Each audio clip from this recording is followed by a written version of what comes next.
The Civil War had torn the United States apart, leaving behind a shattered landscape and a divided society. But with the end of the bloodiest conflict in American history, the nation faced an even more difficult question.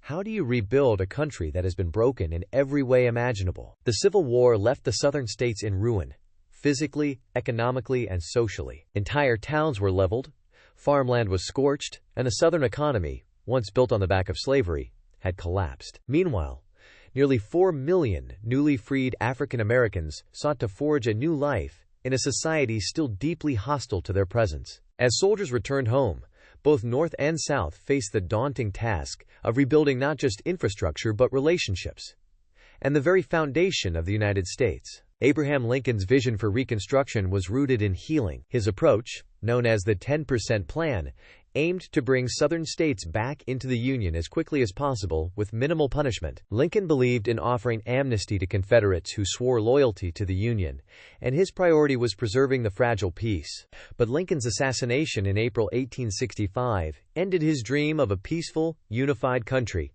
His death left the future of Reconstruction in uncertain hands, and his successor, Andrew Johnson, would take a far different approach. Andrew Johnson, a Southern Democrat, inherited the presidency at one of the most critical moments in American history. His lenient policies toward the South frustrated many in Congress, particularly radical Republicans, who believed that the South should face greater consequences and that African Americans should be granted full civil rights. Johnson's approach allowed many former Confederate leaders to regain political power. In response, Southern states passed Black Codes laws designed to restrict the freedom and rights of African Americans.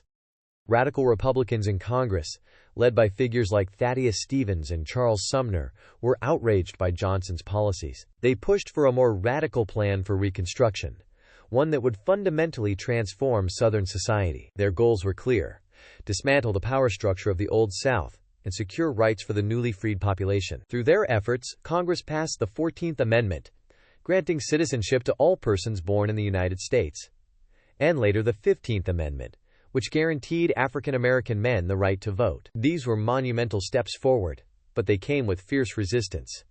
One of the key organizations during the Reconstruction era was the Freedmen's Bureau. Established in 1865, the Bureau provided food, housing, education, and legal assistance to newly freed African Americans. It was a lifeline for millions of former slaves, helping them transition to freedom in a society that was often openly hostile to their new status. Despite limited resources and fierce opposition, the Freedmen's Bureau helped lay the foundation for African American communities across the South, ensuring that education and political representation were within their grasp. Reconstruction was met with bitter resistance in the South. White supremacist groups like the Ku Klux Klan emerged, using terror and violence to intimidate African Americans and undermine their newfound rights. Lynchings, voter intimidation, and violent riots became all too common as Southern whites fought to restore the racial hierarchy that had existed before the war. The federal government responded by passing laws designed to suppress this violence, but enforcement was inconsistent, and many African Americans continued to live in fear. The disputed presidential election of 1876 between Rutherford B. Hayes and Samuel Tilden marked the beginning of the end for Reconstruction. In what became known as the Compromise of 1877, Democrats agreed to allow Hayes to become president in exchange for the withdrawal of federal troops from the South.